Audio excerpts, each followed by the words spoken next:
aprovação. Pessoal, vamos com o simulado 4, em preparação para a prova da SUSEP, Banca La Salle, num oferecimento do Universitário Concursos, que chegou para ser a aprovação certa para quem estuda. Questão número 1. A idade de Pedro a 12 anos era a quarta parte da idade que ele terá daqui a 36 anos. Qual a idade atual de Pedro? Então, um probleminha de interpretação, onde nós temos o presente, o passado e o futuro. A idade atual do Pedro é a pergunta, não sei, então é X. 12 anos atrás, ele tinha 12 anos menos. Então, se hoje ele tem X, há 12 anos atrás ele tinha X menos 12. E daqui a 36 anos ele vai ser 36 anos mais velho. E aí o que nós precisamos saber é fazer o link entre as informações. E claro que no futuro ele vai ser mais velho. Então tu tem que previamente já criticar de que isso é um número grande e esse é um número pequeno. E a idade que ele tinha aqui no passado era a quarta parte desta aqui. Mas eu não posso dividir isto por 4, porque isso aqui já é pequeno. Essa aqui é uma idade grande, essa é uma idade pequena. Se esta é a quarta parte dessa, então a gente traduz, né, a idade de Pedro a 12 anos, que é X menos 12, era igual à quarta parte de quem? Da idade que ele terá. Então, a idade que ele terá, que é X mais 36, fica esta dividida por 4 para poder ficar a idade que ele tinha antes, que era pequenininho. Então, tem gente que coloca aqui a quarta parte. Esta é a quarta parte, mas por isso mesmo. Se ela é a quarta parte, ela é menor. Se nós colocarmos numa balança de prato e colocarmos a informação X mais 36 e a informação X menos 12, a balança pesa para esse lado. Ou eu pego e multiplico aqui por 4, já que ela é a quarta parte, eu multiplicando por 4, aí fica igual, que é a mesma coisa que eu fiz ali. Mas o importante é saber de que lado vai o 4, por aquilo que pareça. Então, a idade, quando era pequenininha, era a quarta parte. Se eu fizer 4 vezes, vai ficar igual a idade. Se uma coisa é a quarta parte, eu preciso 4 quartos para ficar o inteiro. A idade do passado era a quarta parte. 4 vezes ela dá a idade do futuro, entre outras maneiras de explicar. Aqui, aproveitando esse própria conta, faz distributivo, e nós já, então, dizemos que vai dar 4x menos 48 é igual a x mais 36. O x passa negativo, temos 3x é igual a 48 mais 36, que dá 84. Aí eu estou supondo que tu sabe somar 48 com 36. E, finalmente, x vai ser 84 dividido por 3. Portanto, o x que eu estou considerando a idade atual de Pedro é 28 anos, que é a pergunta que está sendo feita. E 28 anos, a gente pode tirar a prova real. Se eu tenho realmente 28 anos aqui, há 12 anos eu tinha 16 e daqui a 36 anos vou ter 64. 16 é a quarta parte de 64, portanto, não preciso perguntar para ninguém, tenho certeza que acertei a questão. Pode copiar.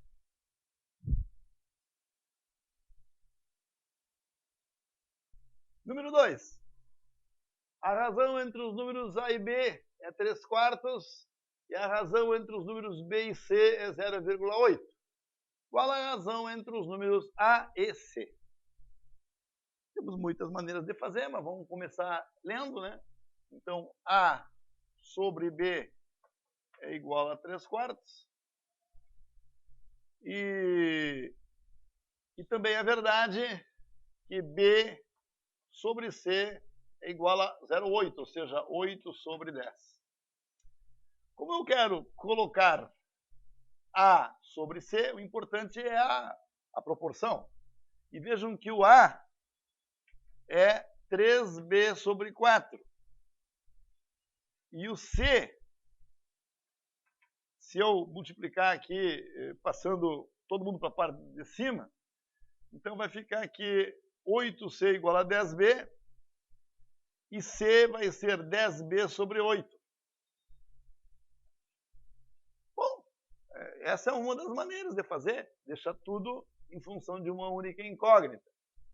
E com isso, nós temos que aqui vai ficar 3B sobre 4, que é o A. A razão entre A e C, né? É o A dividido pelo C. E 10B sobre 8. 10B sobre 8. Deixa assim, depois a gente simplifica. A divisão de frações multiplica-se a primeira pela segunda invertida. Portanto, já sei que A sobre C vai ser 3B sobre 4 vezes a segunda invertida, que é 8 sobre 10B. E vejam que o B não atrapalha para nada. Vai ser 24 sobre 40. 24 sobre 40. E dividido por 8, dá 3 quintos. Entre outras maneiras de fazer. Algumas, de repente, pode ser até mais fácil. Mas eu achei que, para explicar, essa aqui tinha um caminho lógico. Resposta 3 quintos. Pode copiar. Muito bem, senhoras e senhores, vamos para a terceira questão do simulado. Diz assim: se a cigarra canta, então Carla visita Beto. Se a cigarra não canta, então a formiga trabalha. Depois diz assim: ora, a formiga não trabalha. Então eu sei que a formiga não trabalha. Só que se a formiga não trabalha, esse consequente aqui não ocorre. E sempre que não ocorre o consequente, por contrapositiva, decorre que o antecedente também não ocorre, que é as duas certezas que nós temos. Se numa condicional P e Q acontece o antecedente, com certeza ocorre o consequente. E por outro lado, se numa condicional não ocorre o consequente, com certeza não ocorre o antecedente. Essas são as únicas duas certezas que a gente tem, chamada modus ponens e modus tollens. Mas, então vamos lá. Se com certeza a formiga não trabalha, então a cigarra canta. Então a gente está vindo para trás numa contrapositiva. Então eu já sei que a cigarra canta. Só que eu já concluo com base de que eles me disseram que se a formiga não trabalha, então eu já sei que a cigarra canta. E aí vejam que aí dá um modus ponens aqui, porque aí confirma que ocorre o antecedente. E se ocorre o antecedente, com certeza a Carla visita Beto. Portanto, a formiga não trabalha, cigarra canta e Carla com certeza visita Beto. Vamos ver qual é a alternativa? Você pode ver que a alternativa diz que Carla visita Beto. Então, perfeito, está resolvida a questão. Muito bem, irmãos, na número 4, nós temos a frase aí que Oswaldo Cruz foi presidente do Brasil e foi eleito em 1908. Assim, mas ela é uma proposição falsa, diz o texto, porque não é verdade que em 1908 Oswaldo Cruz tenha sido eleito presidente. Então eles dão a entender que ele, né, o Oswaldo Cruz, não foi eleito em 1908, está dizendo isso. E nos fazem a seguinte pergunta: com base nessas informações, podemos concluir. Aí na letra diz assim: Oswaldo Cruz não foi presidente do Brasil. Vejam só. Eles estão me dizendo que esta frase é falsa. Certo? Mas é isso que eu estou me dizendo, que essa frase é falsa. Certo? O fato daquela frase é falsa já faz com que toda essa proposição composta aí seja falsa.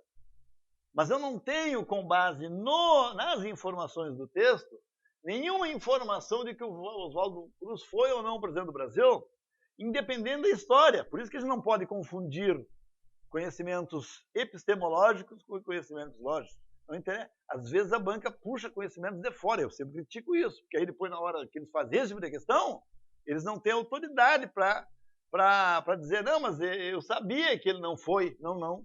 É que nós não podemos misturar. Tem que te basear no texto. Então essa banca em alguns casos, eles trouxeram informações de fora, sabe? Considerando que o cara tinha que saber. E depois fizeram questões como essa, por isso que eu estou fazendo uma similar, em que tu não adianta tu saber, tem que saber se é baseado no texto, eu consigo concluir se o Oswaldo Cruz foi ou não presidente do Brasil. E já de antemão vou dizendo que eu não posso concluir. Eu sei que esta é falsa. Mas acontece que basta que uma seja falsa para que uma proposição composta pelo conectivo E seja falsa. E aí, eu não sei se esta também seria falsa, uma vez que, para ser falsa, bastava que uma fosse. E essa é a pegadinha. A pegadinha é que eu não tenho condições de saber se o Oswaldo Cruz foi ou não foi presidente, independente do que aconteceu na história. Aí é a moral da história. Moral da história.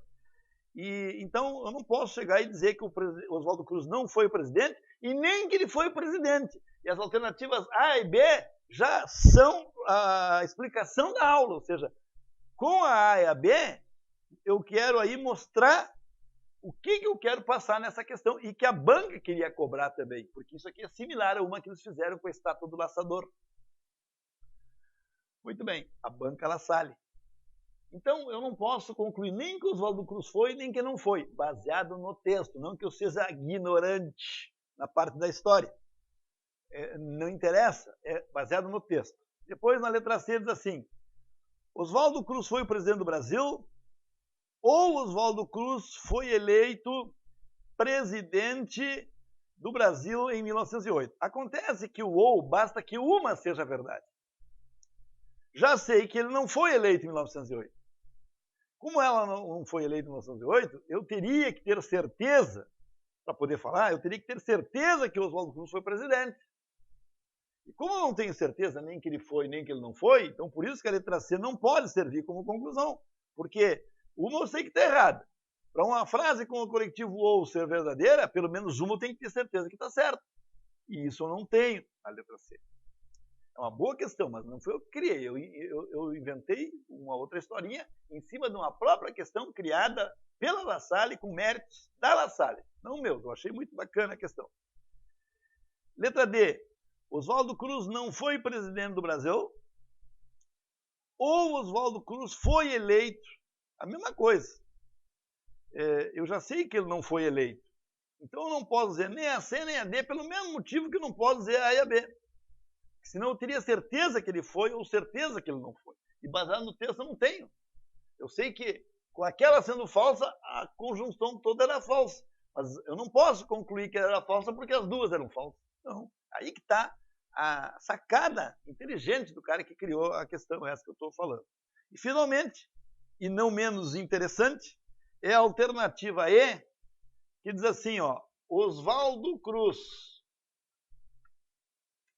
Oswaldo foi presidente, né, do Brasil, eu vou só deixar mais enxuto. Oswaldo foi presidente ou ele foi eleito em 1908.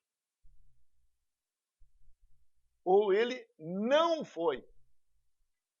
Ou ele não foi eleito em 1908. Vem comigo. Agora sim, ó, a banca tinha me dito que ele não foi eleito, então essa é verdadeira. E mesmo não sabendo agora se o Oswaldo foi ou não foi presidente, porque não me interessa a história, e sim o texto, eu já sei que toda essa proposição composta aqui é verdadeira. Porque, como tem o ou e uma das que eu botei eu já sei que é verdade, não importa o que o Oswaldo foi, mesmo sem saber se ele foi ou se não foi, com base nas informações do texto, eu consigo reconhecer que a letra E é uma alternativa que pode ser dita sem que aquele que profere essa frase seja chamado de mentiroso. Então, essa questão, repito, que foi bolada pela banca La Salle, eu gostei muito e resolvi, então, fazer no simulado essa questão, vá que caia na prova. Pode copiar. Muito bem, a número 5, pessoal, faz uma inter-relação entre nomes e sobrenomes e também termina dando condições de saber quem é mais velho e tal. Então, eu vou pegar aqui o meu note, porque não imprimi a questão. A gente publicou, mas não imprimiu. Aqui. E aí vamos pensando juntos.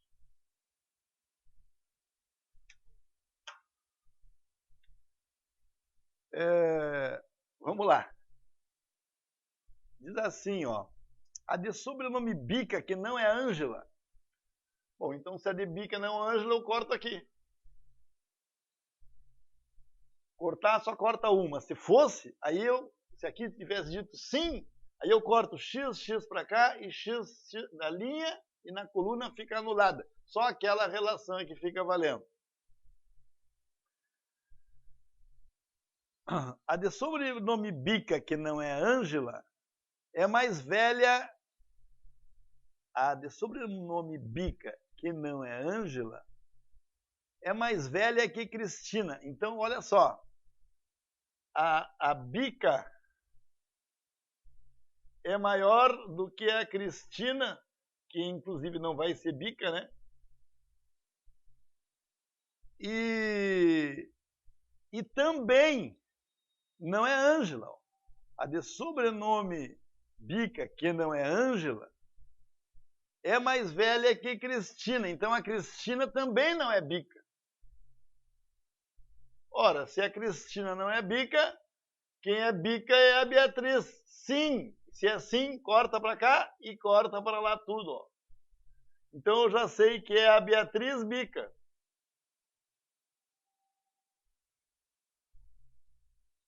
A de sobrenome Bica, que não é Ângela, é mais velha que Cristina.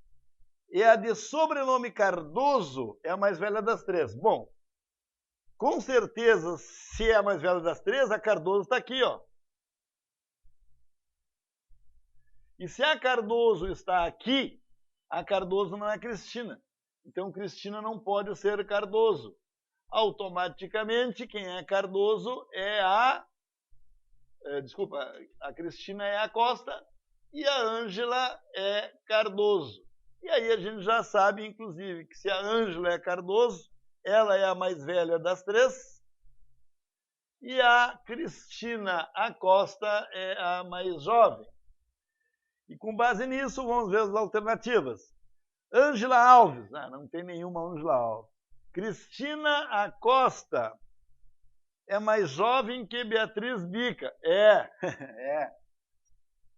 Ângela Cardoso é mais jovem. Não, a Ângela é a mais velha. Beatriz Alves. Não tem nenhuma Beatriz Alves. Beatriz Bica é mais velha que Ângela. Não, a Ângela é mais velha que a Beatriz Bica. Por isso que a resposta é letra B de Berlamino.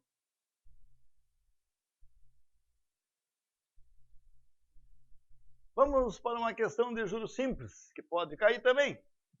Juros simples é um acréscimo. Juros compostos são acréscimos sucessivos.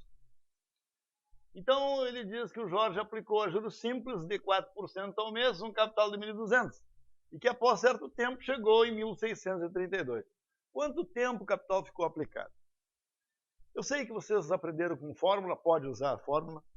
Eu quero fazer aqui um comentário singelo. Primeiro o seguinte, que o dinheiro cresce são os juros. Então eu me dou conta que os juros são 432. Que é a diferença, né? O que cresceu é o meu dinheiro. E que no juros simples, sempre o referencial é o 1.200. Então, o juros simples é aquele em que tu faz que o 1.200 sempre será o 100%. Ó. Então, tu pode fazer duas coisas. Ou tu dizer os juros é X%, ou tu dizer que 1.632 é X%. Vamos pegar aqui para ficar mais fácil. 432 vai ser X%. E esse X é o percentual que o meu dinheiro cresceu. Fazendo essa regra de 3, tá, que eu poderia também ter feito par sobre o todo, né, fazer o que 432 representa em 1.200, ou ainda poderia dizer, simplesmente dividir 1.632 por 1.200, já dou as respostas. Fazendo essa regra de 3, tu vai descobrir que X é 36%. E a dica que eu quero dar é que o juro simples tu resolve sempre em regra de 3, por exemplo. Então nós temos que, se é 4% em um mês, se esse dinheiro rendeu 36%, é porque ele ficou aplicado X meses. Fazendo regra 13, aí eu nem preciso corrigir, porque aí vocês são bons. Se cresce 4 no mês, para crescer 36%, é porque esse dinheiro teve aplicado 9 meses. Isto é incrível. Tá? É a resposta do problema. Por esses outros caminhos alternativos aqui, eu também teria 432 dividido por 1.200, eu chegaria em 0,36, que aí eu teria que saber que era 36%, e arremato da mesma forma. Ou se eu dividir isso aqui, vai dar 1,36, que eu também me dou conta que corresponde a 136%. Então, a dica que eu quero dar é que juros simples, sim, pode ser feito por uma regra de 3, onde o capital sempre será 100%. Onde o capital sempre será 100%. E o montante é o que passa de 100%. Certo, pessoal? Tá aí uma boa dica, acho que pode ser proveitosa.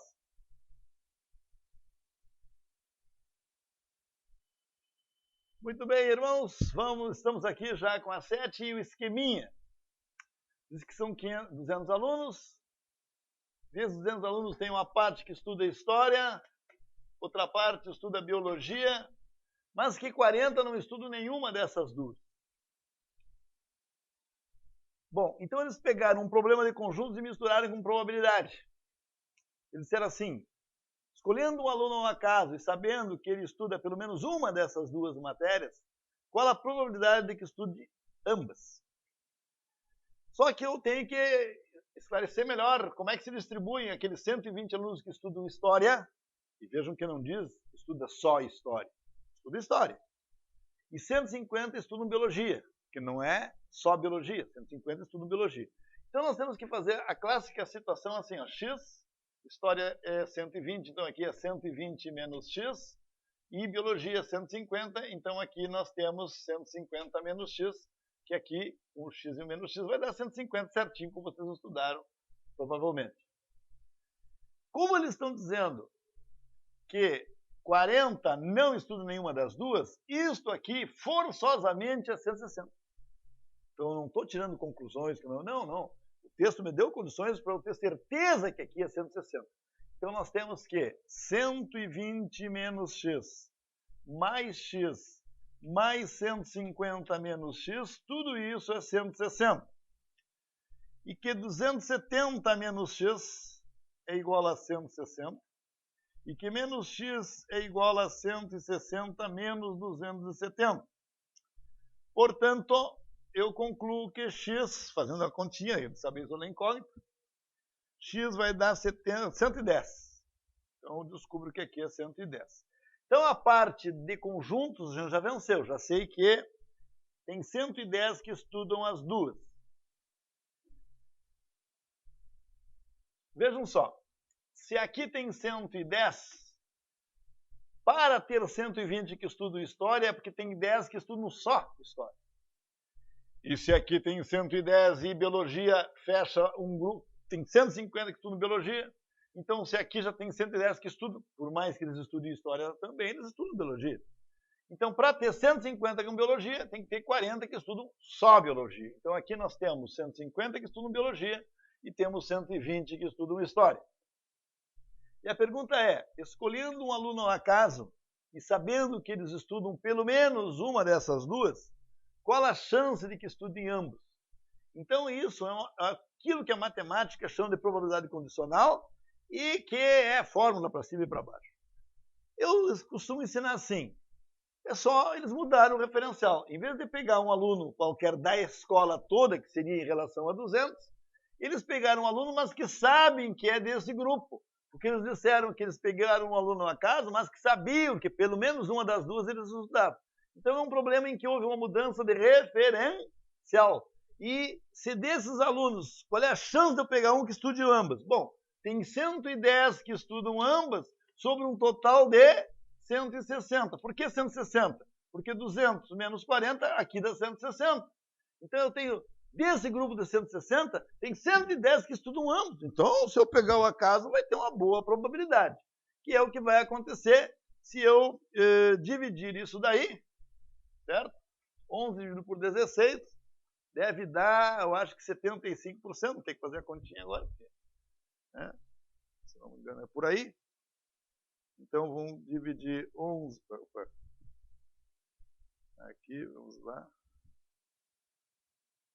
11 dividido por 16 vai dar... Ah, não, 68,75%.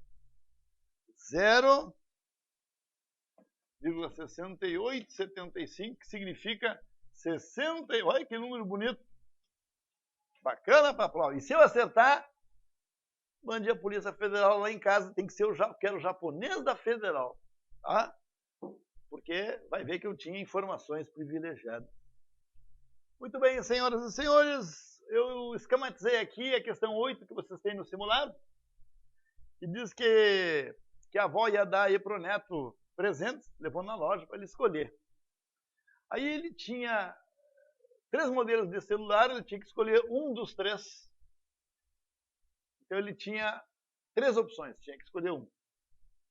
Ó, meu filho, agora vamos comprar sapato. Temos 4 opções, qual é que tu quer? Então tinha 4 opções de sapato, tinha que escolher um.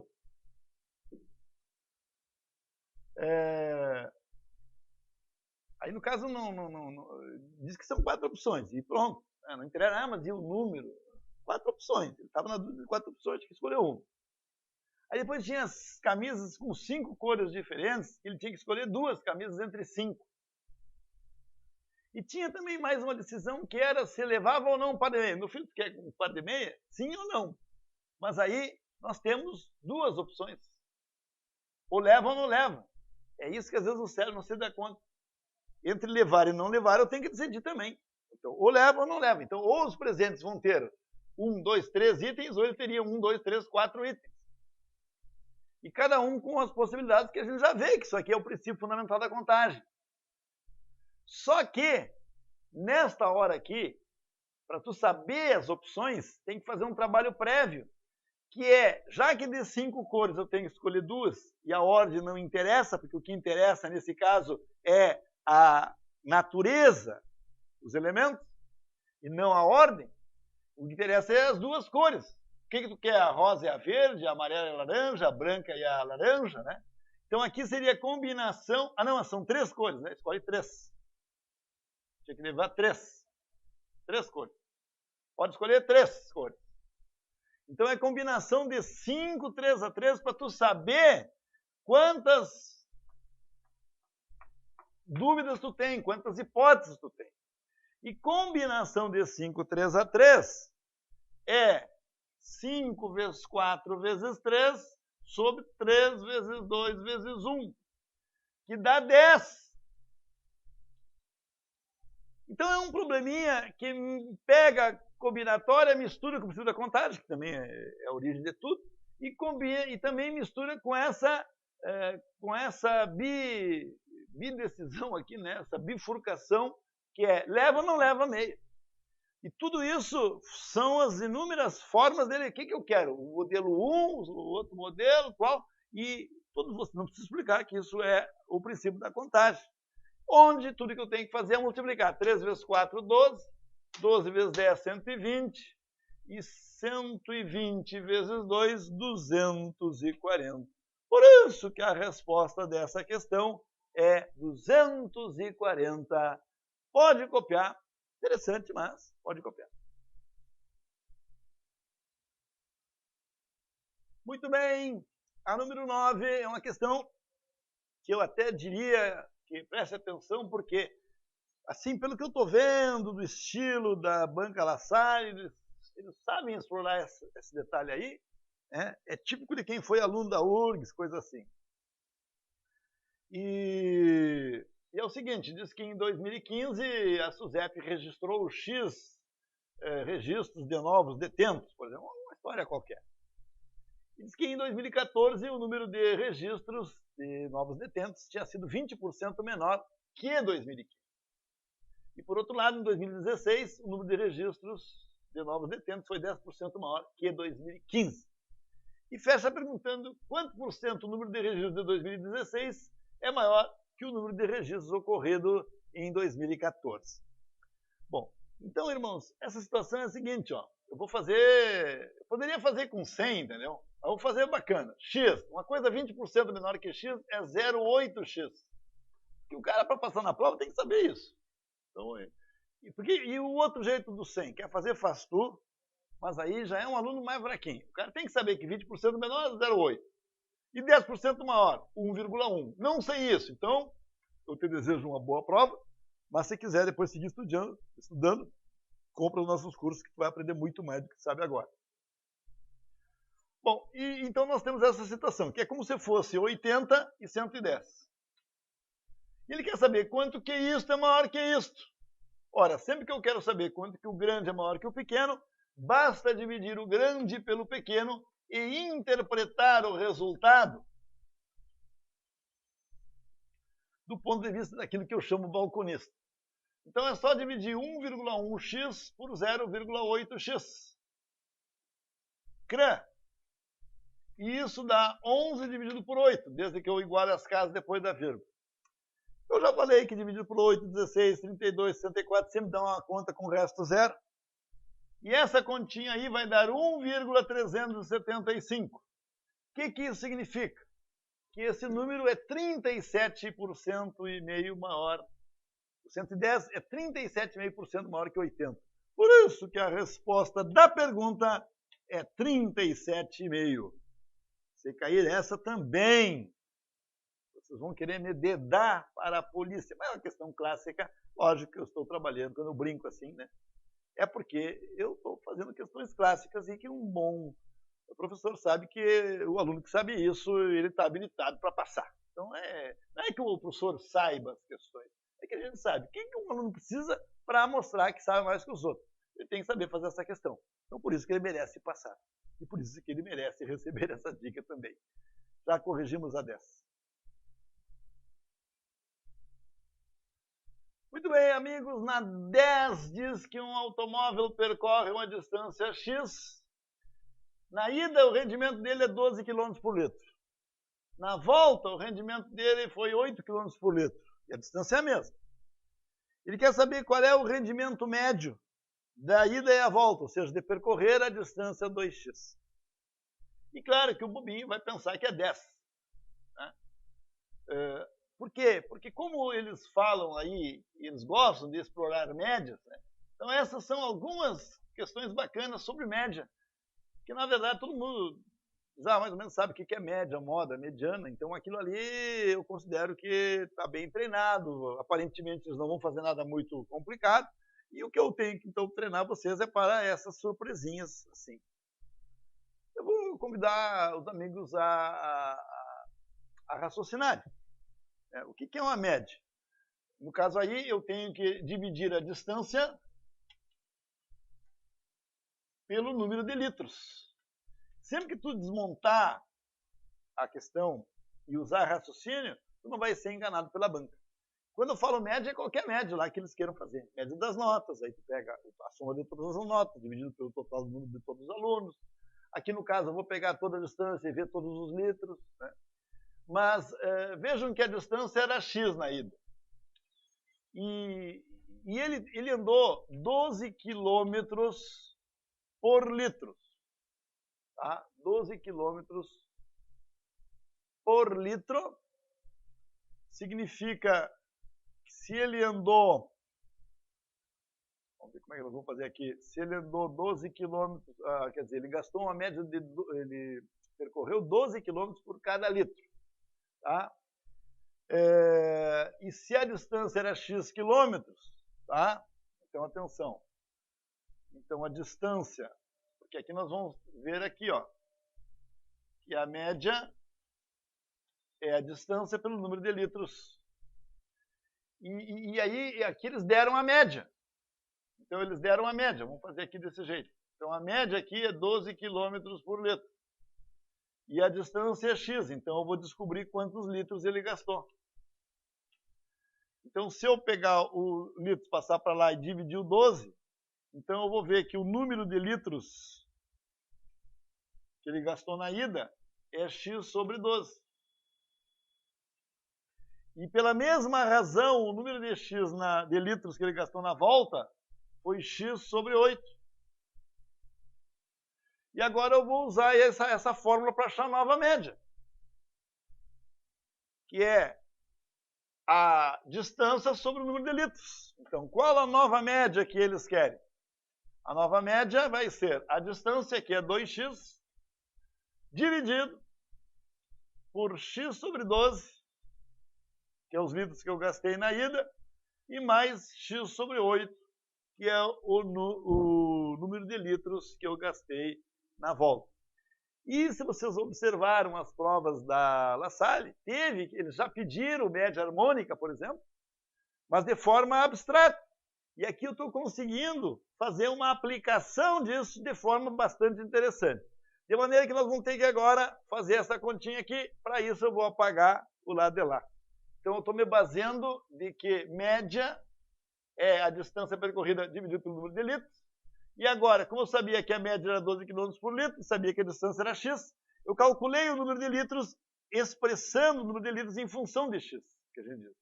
Considerando que a distância é x, não interessa quanto é que é. E se eu tivesse substituído aqui por 8, daria x sobre 8, que são os números de litros. E o que eu vou gastar? A distância toda foi 2x, e o que eu gastei de litros na ida e mais o que eu gastei de litros na volta. Então isso vai ter que me dar a média, que é o que vamos agora descobrir. Vamos dividir as frações, mas antes eu preciso aqui somar. Ó. Então eu tenho que tirar o MMC, lá em cima, entre 12 e 8 é 24. 24 por 12 dá 3, 3 vezes x, 3x. Mais 24, não, por 2 dá 2. E 24 por 8 dá 3, 3 vezes x, 3x. Então, eu consigo ver que a média vai ser 2x dividido por 5x sobre 24. Como é que se divide frações? Multiplica-se a primeira pela segunda invertida. 24 sobre 5x. E aí tu vê que o x é irrelevante. Ó. Então vai dar 48 dividido por 5. 2x, 24 por 12 dá 2, 2 vezes x, 2x, é isso aí. Tá? E 48 dividido por 5 dá 9,6. O quê? Litros, quilômetros por litro. Isto é incrível. 48 dividido por 5 dá 9,6. 5 vezes 9, 45. E 5 vezes 0,6 dá 3, 48. Então, a média não deu 10, deu 9,6. Isto é incrível. Então, pessoal, este foi o simulado 4. E para esta prova da Banca SUSEP é o que nós vamos conseguir apresentar para vocês. Para a próxima prova da outra turma que vai fazer no dia 20. Então aí, 20 e pouco, né? Então aí nós vamos dar, claro, outras informações. Nesse intervalo eu vou fazer uma cirurgia e, dentro do possível, seja pelo Facebook, a gente vai atender vocês. Né? Portanto, acho que a gente conseguiu trabalhar bem e dar indícios daquilo que poderá cair na prova. E desejo a todos, então, que tenham uma prova tranquila e que essas dicas que a gente estava dando, essas questões, essas sugestões, tenham sido de proveito para vocês. Quero dizer que, em nome do Universitário Concursos, fico satisfeito em poder ajudar. Estas dicas, portanto, foram uma forma do Universitário Concursos chegar no mercado mostrando que veio para ensinar e para estar ao lado daqueles que querem um sucesso profissional passando em provas de concurso. Boa prova a todos e agradeço a atenção. Universitário! nosso grito de aprovação.